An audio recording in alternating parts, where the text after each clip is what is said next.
we observed a trend where the National Treasury would additionally send resources, either through grants or donations or loans, Mr. Speaker, to various counties without following a particular order. And it was increasingly becoming obvious to us by as late as 2017 and 2018, Mr. Speaker, it was clear that there were counties that were benefiting more than others. And you'd find that we have done division of revenue and we have followed the formula that has been set out by the Senate. Then additionally, there'd be projects that would come up. Let's say the projects that are now listed here, and you've been a governor, you know this, under Danida, Floka, and the rest. The National Treasury will haphazardly make the decision and say, we'll put some to Jamira, others to I don't know which county, and the other to the exclusion of others. We felt this was not the proper format in which devolution should be rolled out in our country. And that is how this bill of the county government's additional allocations came about. We never imagined, though, that decision that was made in the best interest of our counties to ensure that equity reigns supreme as the demands of our constitution expect of us as a house of used to undermine devolution. This is quite unfortunate that it takes this long, inordinately long, Mr. Speaker, for there to be an agreement, and especially in a context where the Senate is a bystander. You know, Mr. Speaker, of course, unless you're a stranger in this house, you know that it is the RMLF funds that have caused this delay, where we couldn't agree and bills are moved. Sometimes decisions are made without even consultation with the Senate, therefore it gets stuck. And there's just a delay after the other. Before you know it, we are on the 26th or 27th of March, like today, without having considered this particular bill. And therefore, Mr. Speaker, I want to request that we expedite, now that there seems to be some headway, and I want to appreciate the diligence of the Budget and Finance Committee that have quickly considered this bill. The only part where you have failed, Senator Onyonka, Senator Boni, and the rest of the team, is that because you knew you were coming here today, and this was an extremely important business, perhaps you would have furnished us with the report, because now even I, as Majority Leader, I moved the bill without benefiting from the wisdom of you as a committee. I know you will share it, perhaps before members comment, but myself, I'll not have had the opportunity, maybe unless during the time of replying, because I know the finer details of any bill, Mr. Speaker, are always gotten from the reports of the committee and the members who serve in those committees diligently, listen to the stakeholders, and guide the House into making a decision that is in the best interest of devolution. Be that as it may, Mr. Speaker, I'm glad that the Senate is making this rather informed decision to ensure that, pursuant to Article 202 of our Constitution 2, that we are providing a process through which additional allocations for this financial year of 2024-2025 find their ways to the county. Mr. Speaker, this is not a small amount, and I'll rely on the wisdom of the committee members. To the best of my recollection, I think we are talking about in excess of 60 billion shillings. I'm not sure when the whip will be speaking, or Senator Onyonka, or any member of Budget and Finance, they will tell us actually on the 56 billion. So it's close to 60 billion shillings, Mr. Speaker, that needs to go to our counties. Even if that decision, even if we were to pass the bill as urgently as possible and have it concluded, to expect that counties will absorb those funds, knowing very well the processes of government funding, Mr. Speaker, is too much of a push on the side of counties. And some of these donor-funded projects, unfortunately, are time-bound, as such that if it gets, say, to the end of this financial year, then the loan expires and you have to renew the instruments, Mr. Speaker. Therefore, it's a very, very untidy situation. I hope that this never happens again. I don't recall a time where we have moved, actually, a bill for funding to counties this late into the financial year. This, unless my memory is failing me, to the best of my knowledge, this is the latest it has ever gotten to, and it's really unfortunate, Mr. Speaker. So what are some of these schedule of funds, Mr. Speaker, that you are talking about, and the conditional allocations that are being granted to each county from the national government share of revenue? It includes, Mr. Speaker, funds that are so basic such as the construction of a county headquarters, a program that began, I think, in 2015, almost 10 years down the line. Even if you're constructing, surely, even if you're the contractor, by the time you're finishing the second floor, then the ground floor has started wearing out. What sort of building is this that you're building for more than 10 years, Mr. Speaker? I am happy that this is the last batch of funds that you're actually dispersing to these 5 counties that have suffered. I hope some were diligent enough to conclude using other resources or get contractors that have better ability and resources as such that the buildings have been finished up, and these funds only go to actually pay for work that has already been done. That's my prayer. But I know, Mr. Speaker, that it may not necessarily be true. It includes also funds or conditional allocations, Mr. Speaker, to the County Aggregation and Industrial Park program as set out in column C. You know, this program, I still have a lot of questions about it. And members of Budget and Finance Committee, perhaps later in the year, once you're done with this budget-making cycle, it will be important that you follow through to your specific counties on what programs your governors are actually laying out to ensure that these KIPES are not white elephant programs. COG, in partnership with the national government, and we support this idea of trying to whip up local goods and produce from our farmers and ensure that there is an aggregation process and a place through which we can enhance their trade. But in most counties, and this I speak from a position of knowledge, apart from the construction of the KIPES, I don't see a concerted effort from the county governments to ensure that the produce is available. Otherwise, you will end up in a situation where there will be a fancy building that has been built in Taita Taveta, Senator Maruma, but then there are no local produce to take to those aggregation parks. There needs to be sensitization from the county governments to ensure that indeed, as expected and as envisioned in the program notes of this particular program, Mr. Speaker, that indeed the produce is available. What are you aggregating if you don't have those produce in the first place? And where is the meeting that has led and spoken to people and said, okay, in this particular area, we want to strengthen either poultry farming, dairy, avocados, whatever that we need to do, so that as of now, the investment into the produce needs to already be happening, so that in another few months, when the KIPE centers are ready, then the farmers are also, and the local cooperatives and CBOs are ready with the produce. Unfortunately, Mr. Speaker, unless perhaps maybe there are governors who are more diligent than the ones that I know, Mr. Speaker, then this is something that is of great concern to me.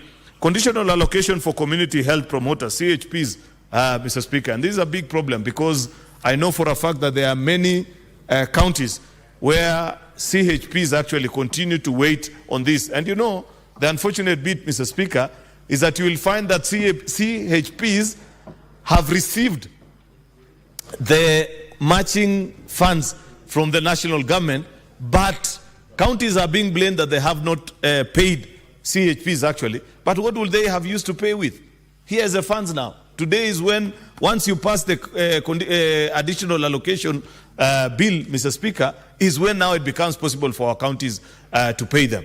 We must make a decision, and Budget and Finance Committee, you must lead us into making a proper decision, whether for programs such as this one of KIPES that are in all the 47 counties, for programs such as this one of CHPs that are in all the 47 counties, is there a need to budget these funds separate from DORA, especially having learned from the experience of what this additional allocation business has taught us this current financial year?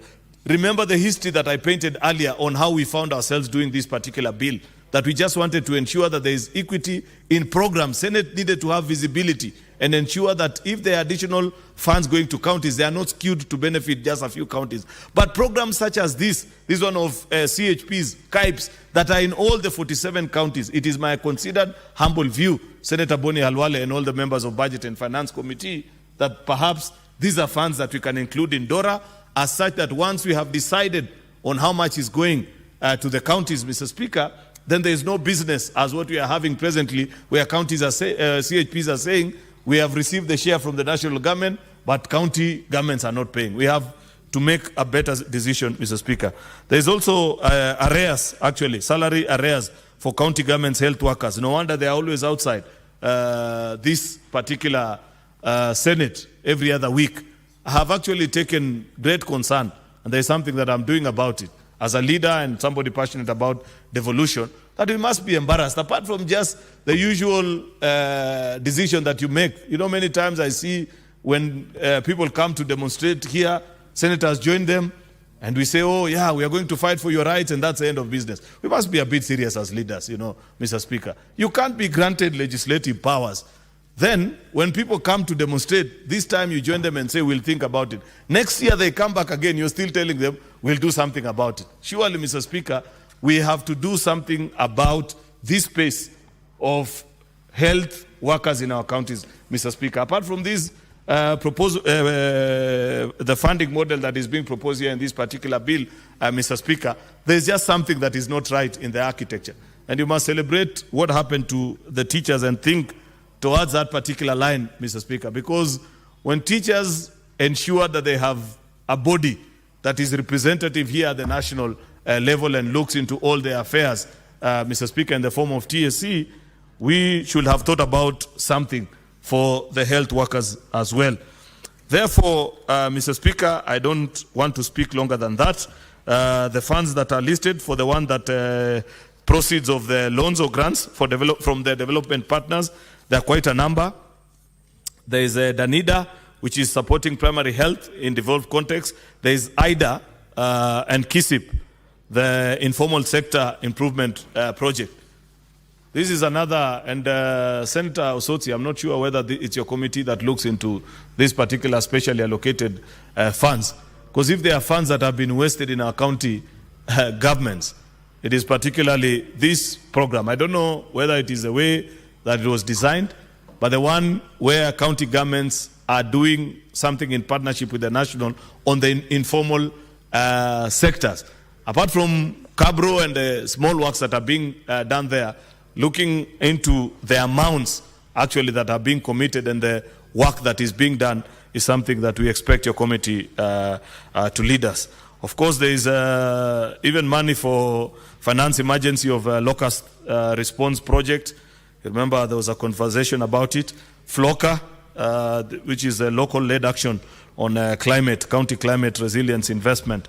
This one at least is a grant, but it doesn't mean that even if it is a grant, it is money that should be wasted. Should be used prudently. It's a grant to the people of our counties, and therefore should be used fairly well, Mr. Speaker. There is this other one of National Agriculture Value Chain Development Product.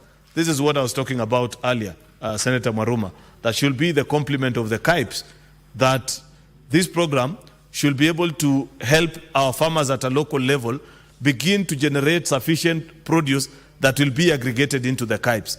But so long as there is no correlation and people are just obsessed about who becomes a contractor of these projects or who does the shades, you know, we live in a very funny country, Mr. Speaker, that we must begin perhaps to move. If this money must be wasted, Mr. Speaker, and it's really unfortunate I have to say this, if this money must be wasted, then I'd rather it be wasted by ordinary citizens themselves, as opposed, Mr. Speaker, to allocating funds to people who will only be obsessed with building shades and structures, Mr. Speaker, and moving out of that particular place without any direct benefit to the ordinary citizens. So these special funds, we must perhaps maybe ask for a project implementation report, how they were eventually used, what has been their success. And you know the unfortunate bit, Mr. Speaker, is that they have very funny long names. So to keep track even is not easy. Even you as a senator, you'll get easily confused. Because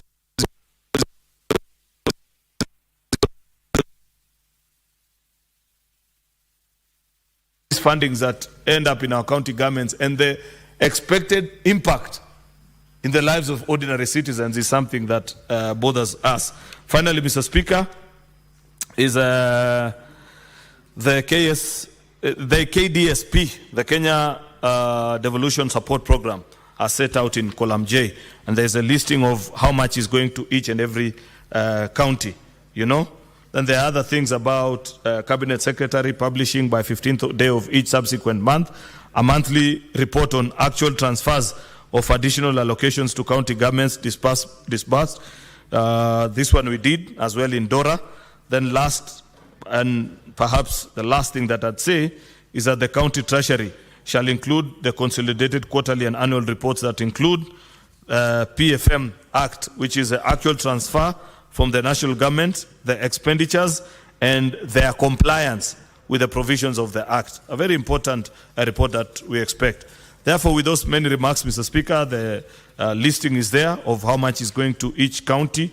And this is as the bill came, Mr. Speaker. I want to believe that our colleagues from Budget and Finance Committee will actually guide us on what additional amendments actually they are proposing to the House.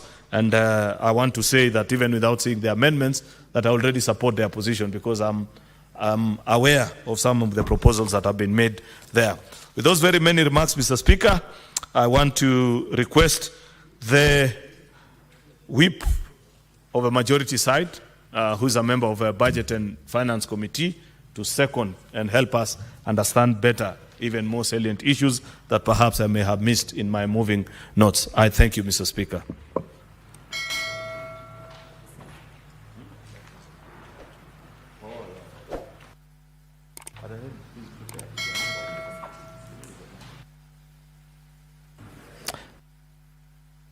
Thank you, Mr. Speaker. Mr. Speaker, debate keeps on raging in this country on who is the actual enemy of devolution. It is not too clear, but I'm starting to think that senators, governors, and members of the National Assembly are actually enemies of devolution, including myself. Mr. Speaker, I say this with maximum respect because the object of this bill is a simple thing. Provide a tool to transfer additional funds from the national government to the devolved governments in accordance with the recommendation of the Constitution. So, the process was done, as you'll remember, and at its tail end, the recommendations which came from the first enemy, members of the National Assembly, then disagreed with us. So we sat and disagreed with them, then created a mediation committee, and when you send us to that mediation committee, Mr. Speaker, we were shown the middle finger. To hell with it. And this is why, leader of the majority, we are now dealing with this business at the end of the financial year. The donors must be thinking we are mad people. Because what has happened is that the borrowed money has left the respective banks of those countries. The money is with the National Treasury. Those countries are already charging interest. But as the money is at the National Treasury, because senators, members of the National Assembly, and governors are quarreling. Cannot agree, and governors and members of the National Assembly are quarreling. Do we really want devolution to succeed? Senator Osoti is in this house. We were at some informal meeting yesterday, Mr. Speaker, but important because it brought together senators, members of the National Assembly, governors, permanent secretaries, cabinet secretaries from a certain region of this country. And when we were in that meeting, in his wisdom, Senator Osoti brought up this matter. And he was supported by the governor of Busia, Paulo Tuoma. Do you know, shamelessly, the meeting almost went into disarray. Members of the National Assembly who were attending booed these two leaders in front of the president. we are not serious. And as the leader of the majority has told the country, the real reason is because members of the National Assembly want to benefit from the contracts that will arise from these additional funds. Some of them are contractors. Mr. Speaker, what do we do? And if one of you is not doing any of these things, they say you are not woke. You are not up to it. If you are really woke, you should be one of the people participating in those contracts so that you look rich and live large. We are at a place whereby we have to speak to the soul of the nation and realize that this country will succeed or fail depending on us. Mr. Speaker, the gist of this resolution when we pass, if we do, is that the counties will now access a whopping 50.5 billion. It is there. It is there. We just pass it today and counties will access 50.5 billion. Why would a member of the National Assembly not support that money going to the county where he comes from? And all counties are benefiting. Leader of the majority in the Senate, leader of the majority in the National Assembly, the presidency, you must bring the leaders together. We stop this nonsense. Members of Parliament as the ones delaying this because they want to do business. So what have we done, Mr. Speaker? We have created 4 schedules. In the first schedule, we've made it easy. You'll see it, and we want to apologize for not having tabled the report by now. We've just finished a few minutes ago. In the first schedule, Mr. Speaker, we have put 7.5 billion, which is the additional allocations that come from the national government as a share of revenue raised nationally. I'll go to the specifics. Then in the second schedule, we've made it easy. We have segregated the 10.5 billion shillings that governors and MPs are fighting over the road maintenance levy. That we have created a second schedule for clarity. And in the third schedule, we have put money that is realized from court fines that are collected at various points where we have courts in the counties. And in the final schedule, we have then created a schedule showing the loans and grants. Having simplified it that way, Mr. Speaker, we have taken the first important step which we are asking this House to support this morning. Namely, we have removed from the bill any mention of that thing, road maintenance levy. It is a debate that cannot end. We have removed it completely from the bill. Until the courts have made a decision.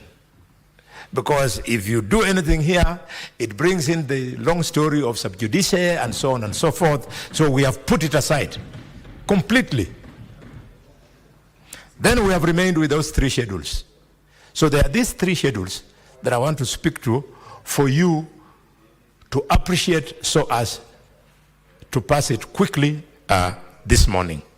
And in the first schedule, Mr. Speaker, the 7.54 billion will go towards construction of the stalled headquarters at those 5 counties that you all know. The second one will go to CAIPs, County Aggregated Industrial Parks. They are going to be undertaken in only 19. And this money has been enhanced, Mr. Speaker, from 2 billion by the National Treasury to 2.9. Now, when you look at your schedule, your county might or might not benefit. So don't slow down the process by saying, okay, my county has not benefited and therefore I'm not going to support. It is because the National Treasury, and we have agreed with them as a committee, has phased out this process because the money is not enough. First out, 18 counties, phase 1, phase 2, 18 counties, and finally, phase 3, 11 counties. At the end of the phasing, everybody will have gotten the 250 million meant for this. So even if your county like Kakamega is not benefiting, we still, like my Kakamega, we still pass it. Mr. Speaker, and then of course there is the issue of the community health promoters. It is in there with a salary of 3.234 billion shillings and basic salary for county health workers worth 1.7 and transfer of museums to these counties, because museum under the constitution is supposed to have been devolved, but it was delayed. So we are cleaning it up, Mr. Speaker. Mr. Speaker, in the third schedule, which is fines, it is up to 116.92 shillings. We have decided to pass it, quote unquote, to us. The National Treasury just us out 116 million shillings. What is the authenticity of that figure? When money is in Mombasa and it is taken to the consolidated fund, now we declare to us that Senate go and share it out. How that the and that they did not collect more. It has created a window for theft of public funds. He has this morning directed that not the National Treasury, written to the Auditor General, because we believe that in Senator, the whole for 2 financial years, only 116 million. More. Stabbed and audit, it will be done. The final schedule, which is long, it is the one that contains share of the amount of money